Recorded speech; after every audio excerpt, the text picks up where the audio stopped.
السلام علیکم ورحمۃ اللہ وبرکاتہ۔ اسلامیات کلاس دہم معروضی سورۃ الاحزاب رکوع نمبر 1 اور مختصر جوابات۔ پیارے بچوں، ہم نے پہلے سبق میں سورۃ الانفال اور اس کے دوسرے سبق میں سورۃ الانفال کا پہلا سبق پڑھا، رکوع نمبر 1 جسے آپ کہیں گے۔ تو آج انشاءاللہ ہم نے اس کی معروضی دیکھنی ہے اور مختصر جوابات دیکھنے ہیں۔ تو آپ اپنی بک یونیک نوٹس کا صفحہ نمبر 4، 5، 6 اور 7 پر دیکھیں گے۔ تو سب سے پہلے آپ دیکھیں صفحہ نمبر 4 پر، الدرس الرابع الف، رکوع نمبر 1، معروضی پہلا پوائنٹ، سورہ احزاب نازل ہوئی۔ اس کے نیچے آپشن بولے جائیں گے اور جو درست ہوگا آخر میں اس کو بول دیا جائے گا۔ آپ میرے ساتھ رہیے گا۔ مکہ میں، مدینہ میں، خیبر میں، عرفات میں۔ مدینہ میں۔ احزاب کے معنی ہیں قبیلے، قومیں، خاندان، لشکر، لشکر۔ سورۃ الاحزاب کے رکوعات کی تعداد ہے 7، 8، 9 اور 10۔ 9۔ سورۃ الاحزاب کی آیات کی تعداد 40، 49، 70، 73۔ بچے یاد رکھیں کہ سورۃ الاحزاب اور سورۃ الانفال کی آیات میں صرف 2 آیات کا فرق ہے۔ تو جب معروضی میں سوال آتا ہے بورڈ میں تو بچے کنفیوز ہو جاتے ہیں، وہ انفال کی 73 لکھ دیتے ہیں اور احزاب کی 75۔ تو یاد رکھیے گا کہ انفال کی 75 آیات ہیں اور جبکہ احزاب کی 73 ہیں۔ سورہ احزاب کس پارے میں ہے؟ 20ویں، 21ویں، 22ویں، 23ویں، 21ویں، 22ویں، 23ویں، 24ویں، 21ویں، 22ویں میں ہے۔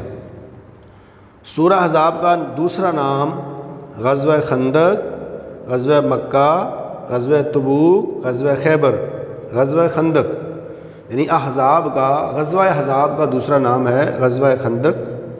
اور اس پر میں نے اس کی توجیہ آپ کو بتا دی تھی، اس کو احزاب کیوں کہتے ہیں اور خندق کیوں کہتے ہیں، پچھلے لیکچر میں آپ سن سکتے ہیں۔ غزوہ احزاب کے موقع پر خندق کھودنے کا مشورہ دیا حضرت علی رضی اللہ تعالی عنہ نے، حضرت صہیب رومی رضی اللہ تعالی عنہ نے، حضرت سلمان فارسی رضی اللہ تعالی عنہ نے، حضرت بلال حبشی رضی اللہ تعالیٰ عنہ نے۔ تو حضرت سلمان فارسی رضی اللہ تعالیٰ عنہ نے مشورہ دیا خندق کھودنے کا۔ اے پیغمبر صلی اللہ علیہ وسلم، اللہ سے ڈرتے رہنا اور کہنا نہ ماننا۔ یہ پہلی آیت ہے سورہ احزاب کی، اس کی ٹرانسلیشن سے یہ لیا گیا ہے۔ کہنا نہ ماننا کافروں کا، مشرکوں کا، منافقوں کا، کافروں اور منافقوں کا، کافروں اور منافقوں کا۔ اے نبی صلی اللہ علیہ وسلم، اللہ پر بھروسہ رکھنا اور اللہ ہی کافی ہے، کارساز، بخشنے والا، رازق، مددگار، کارساز۔ اللہ تعالیٰ نے آدمی کے پہلو میں دل نہیں بنائے، 1، 2، 3، 4، 2۔ کتاب اللہ کی روح سے مومنوں کے ترکے کے زیادہ حقدار ہیں، مہاجر، انصار، دوست، رشتہ دار۔ کس سورہ میں متبنہ کے بارے میں ہدایات دی گئی ہیں؟ متبنہ یعنی منہ بولا بیٹا۔ سورہ انفال، سورۃ الاحزاب، سورہ بقرہ، سورۃ الممتحنہ، سورۃ الاحزاب۔ تمہارے لے پالکوں کو اللہ نے تمہارا نہیں بنایا، یعنی لے پالک منہ بولے بیٹے، لے کے پالا ہوا، بھائی، بھتیجے، بھانجے، حقیقی بیٹے۔ مومنوں، لے پالکوں کو پکارو ان کے نام سے، اصل باپوں کے نام سے، کنیت سے، خطاب سے، اصل باپوں کے نام پر۔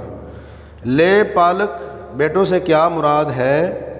حقیقی بیٹے، منہ بولے بیٹے، دینی بیٹے کوئی بھی نہیں، منہ بولے بیٹے۔ پیغمبر صلی اللہ علیہ وسلم مومنوں پر زیادہ حق رکھتے ہیں یا نبی مومنوں کے زیادہ قریب ہیں؟ دونوں سوال ایک ہی طرح کے ہیں۔ جواب، ان کے باپوں سے ان کے بھائیوں سے، ان کے بیٹوں سے، ان کی جانوں سے، یعنی نبی صلی اللہ علیہ وسلم مومنوں پر ان کی جانوں سے بھی زیادہ حق رکھتے ہیں۔ اللہ تعالیٰ نے عہد لیا انبیاء سے، صالحین سے، صدیقین سے اور شہداء سے، انبیاء سے۔ اضافی سوال صفحہ نمبر 6 پر دیکھیے گا، سورۃ الاحزاب کس سن ہجری میں نازل ہوئی؟ 2 ہجری، 3 ہجری، 4، 5 ہجری؟ 5 ہجری میں۔ غصے کی حالت میں اپنی بیوی کو اپنی ماں کے ساتھ مشابہت دینا کہلاتا ہے۔ طلاق، خلا، باندی، زہار، تاکہ خدا سچ کہنے والوں سے دریافت کرے، ان کی سچائی کے بارے میں، ان کی دیانتداری کے بارے میں، ان کی پرہیزگاری کے بارے میں، ان کے صبر کے بارے میں، ان کی سچائی کے بارے میں۔ جوف ان کے معنی ہیں سر، دھڑ، انگلی، پور، دھڑ۔ مستورا کے معنی ہیں لکھا ہوا، سنا ہوا، پڑھا ہوا، لکھا ہوا۔ افواہ ان کے معنی ہیں منہ، غلط خبر، زبان، منہ بولا بیٹا، منہ۔ اولو الارحام کے معنی ہیں دوست، رشتہ دار، مددگار، پڑوسی، رشتہ دار۔ تظاہرون کے معنی ہیں تم نکاح کرتے ہو، تم ظاہر کرتے ہو، تم ظہار کرتے ہو، تم اعلان کرتے ہو، تم ظہار کرتے ہو۔ ادعیاءکم، ادعیاء ان کے معنی ہیں متبنہ، منہ بولے بیٹے، لے پالک، یہ تمام۔ متبنہ بھی اس کا معنی ہے، منہ بولے بیٹے بھی، لے پالک بھی، یہ تمام۔ تو یہ تمام جو ہے یہ اس کا ٹھیک ہے۔ اللہ تعالیٰ نے کسی شخص کے پہلو میں نہیں بنائے 2 جگر، 2 دل، 2 ہاتھ، 2 غدود، 2 دل۔ پیغمبر کی بیویاں مومنوں کی ہیں بہنیں، دادیاں، مائیں، پھوپھیاں، مائیں۔ پیارے بچوں، یہ تھی معروضی سورۃ الاحزاب رکوع نمبر 1 کی۔ تو ہم کچھ مختصر جوابات بھی آگے اس کے دیکھتے ہیں۔ الدرس الرابع الف رکوع نمبر 1 کے۔ سورۃ الاحزاب میں رسول اللہ صلی اللہ علیہ وسلم کن باتوں کی تلقین کی گئی ہے؟ یعنی سورۃ الاحزاب میں اللہ رب العالمین نے اپنے پیارے پیغمبر کو کن باتوں کی تلقین کی ہے کہ آپ یہ کام کریں؟ کون سی باتیں کرنے کا کہا گیا ہے؟ کیا احکامات جاری کیے ہیں؟ کیا ہدایات دی ہیں؟ تو سورۃ الاحزاب میں رسول اللہ صلی اللہ علیہ وسلم کو درج ذیل باتوں کی تلقین کی گئی ہے۔ نمبر 1، اے نبی صلی اللہ علیہ وسلم اللہ سے ڈرتے رہنا۔ نمبر 2، کافروں اور منافقوں کا کہنا نہ ماننا۔ جو کتاب تم کو تمہارے پروردگار کی طرف سے وحی کی جاتی ہے اس کی پیروی کرتے رہنا۔ اللہ پر بھروسہ رکھنا کیونکہ وہی کارساز ہے۔ یہ 4 باتوں کا حکم دیا گیا ہے۔ یہ اس طریقے سے معروضی کے اندر سوال بھی آ سکتا ہے کہ سورہ احزاب میں نبی علیہ الصلوۃ والسلام کو پہلی ابتدائی آیات میں کتنی باتوں کا حکم دیا گیا ہے؟ تو وہ جواب 4 ہوگا۔ سورۃ الاحزاب میں متبنہ یعنی منہ بولے بیٹے کے بارے میں کیا ہدایات دی گئی ہے؟ سورۃ الاحزاب میں متبنہ یعنی منہ بولے بیٹے کے بارے میں درج ذیل ہدایات دی گئی ہیں۔ نمبر 1، اللہ تعالیٰ نے تمہارے منہ بولے بیٹوں کو تمہارا حقیقی بیٹا نہیں بنایا۔ نمبر 2، منہ بولے بیٹوں کو ان کے حقیقی باپوں کے نام سے پکارو، یہ زیادہ منصفانہ اور درست بات ہے۔ نمبر 3، اگر تمہیں ان کے حقیقی باپوں کے نام کا پتہ نہ ہو وہ تمہارے دینی بھائی اور دوست ہیں۔ نمبر 4، اور اللہ کا حکم آ جانے کے بعد اب اگر کوئی انہیں منہ بولے باپوں کے ناموں سے پکارے گا تو وہ گناہ گار ہوگا۔ یہ بھی معروضی ہو سکتی ہے کہ سورہ احزاب میں اللہ رب العالمین نے متبنے کے بارے میں کتنی باتوں کی ہدایت دی ہے؟ تو درست آپشن کیا ہوگا؟ 4۔ اگلا سوال یہ کہ زہار سے کیا مراد ہے؟ یہ جو ماں کو بیوی کو ماں کہہ دینا یہ ہے زہار، تو یہ زہار اس کی ڈیفینیشن کیا ہے، اس کی تعریف کیا ہے؟ اہل عرب میں یہ عام سی بات تھی کہ بیوی سے لڑتے وقت غصے میں آ کر اپنی بیوی کو اپنی ماں سے تشبیہ دے دیتے تھے، اسے وہ اصطلاحاً زہار کہتے تھے، اور پھر وہ یہ سمجھتے تھے کہ ایسا کہہ دینے سے یعنی زہار سے ان کا نکاح ٹوٹ گیا ہے اور ان کی بیوی ان پر حرام ہو چکی ہے، یعنی دور جاہلیت میں ان کا یہ تصور تھا۔ اسلام قبول کرنے کے بعد بھی کئی لوگ اسی غلط فہمی میں مبتلا تھے۔ اللہ تعالیٰ نے وضاحت فرما دی کہ ان کا ایسا کہہ دینے سے حقیقت بدل نہیں جاتی، ان کی بیوی بدستور ان کی بیوی ہے، چونکہ یہ کوئی اچھی بات نہیں تھی، اس لیے زہار کی سزا ایک غلام آزاد کرنا یا 60 روزے رکھنا یا 60 مسکینوں کو کھانا کھلانا قرار دی گئی، تاکہ آئندہ ایسی بےہودگی کی نوبت نہ آئے اور رشتے کا تقدس مجروح نہ ہو۔ سزا سے مراد یہ ہے کہ اگر کسی نے اپنی بیوی کو اپنی ماں کہہ دیا ہے تو اب اس کے قریب آنے سے پہلے ایک غلام آزاد کرے، اگر اس کی طاقت نہیں رکھتا، 60 مسکینوں کو کھانا کھلائے، 60 روزے رکھے، اور چوتھا کام ہے، تیسرا کام ہے کہ 60 مسکینوں کو کھانا کھلائے اور 60 روزے رکھے، یعنی 2 ماہ کے روزے پہ در پہ ہوں گے۔ پہ در پہ کا مطلب یہ ہے کہ اگر 1 مہینہ اس نے روزے رکھے اور اگلے مہینے کے 28 روزے رکھے، درمیان میں ایک وقفہ ہوگا تو پھر شروع سے پہلا روزہ رکھے گا۔ یہ ہے متتابعین، شہرین متتابعین قرآن میں کہا ہے، پہ در پہ روزے۔ کچھ اس کے اضافی جوابات بھی ہیں، وہ بھی دیکھیے صفحہ 7 پر۔ احزاب کے لفظی معنی کیا ہیں؟ لفظ احزاب حزب کی جمع ہے، اس کے لفظی معنی گروہ یا جماعت کے ہیں۔ سورہ احزاب کے نام کی وجہ تسمیہ کیا ہے، یعنی سورۃ احزاب کو احزاب کیوں کہتے ہیں؟ وجہ تسمیہ کا مطلب یہ ہے کہ سورۃ الاحزاب کو احزاب کیوں کہتے ہیں؟ سورۃ الاحزاب کا نام احزاب اس لیے رکھا گیا ہے کیونکہ اس سورہ میں غزوہ احزاب کا تفصیلی ذکر ہے۔ اگلا سوال، غزوہ احزاب کب پیش آیا؟ غزوہ احزاب شوال سن 6 ہجری میں پیش آیا۔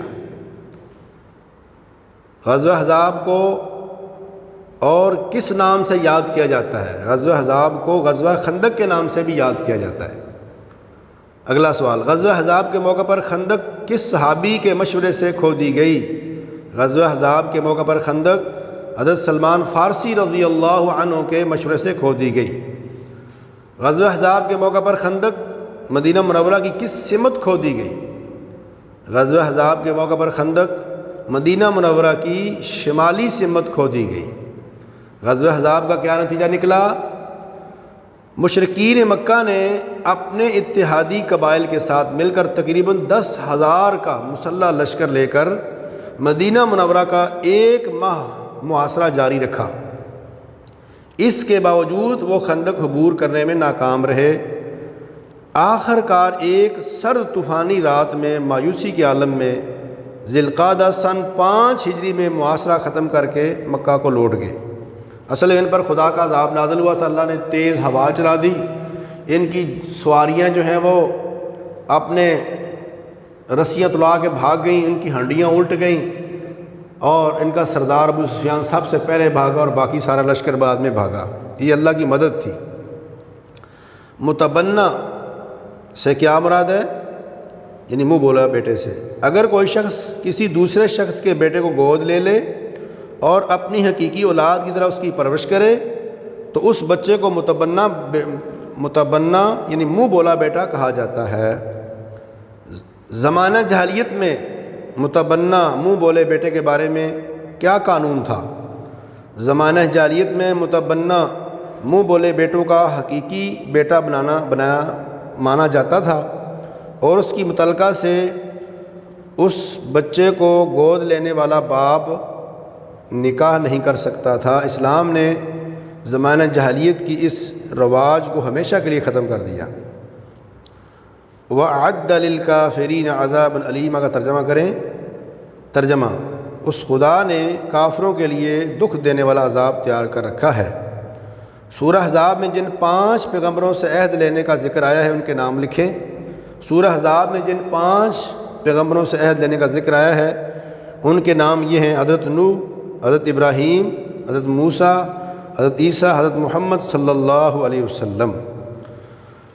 تو ظاہرون کا معنی تم ظہار کرتے ہو۔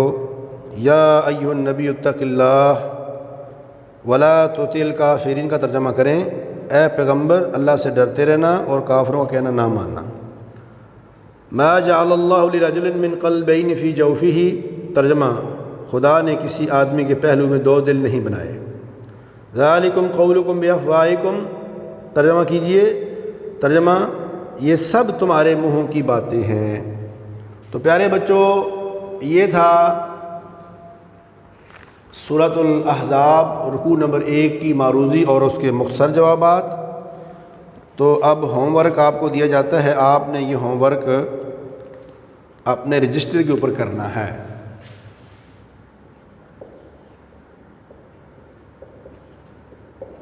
سب سے پہلا کام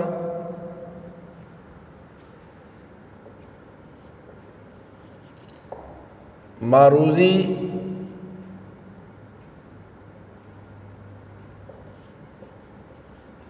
پڑھ کر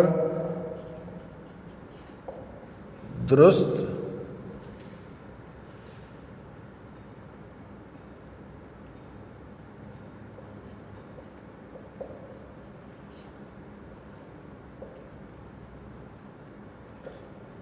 پوائنٹس پر نشان لگائیں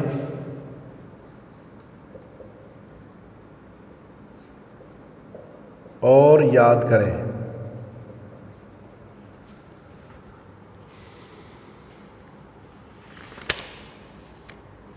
دوسری بات، تمام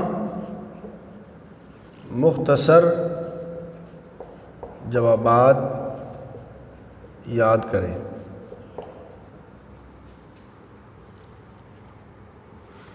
تیسری بات،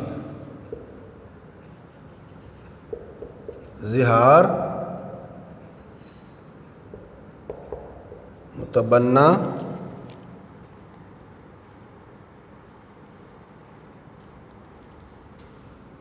کی تعریف یاد کریں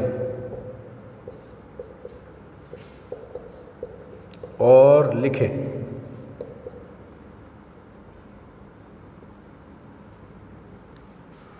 معروضی پڑھ کر درست پوائنٹس پر نشان لگائیں اور یاد کریں، تمام مختصر جوابات یاد کریں۔